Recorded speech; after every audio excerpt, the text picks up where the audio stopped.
Hello, let me demonstrate the installation method of Baikuba air conditioning seat cushion. First step, take out the seat cushion and unzip at this position.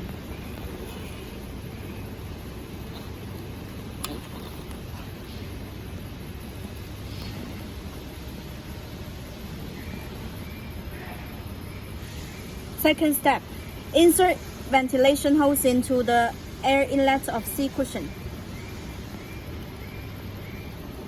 Fourth step, clip the controller to air outlets of air conditioning.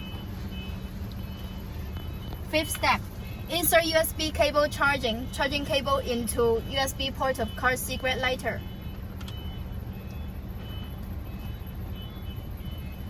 Final step, operate button of controller for 3-level adjustment.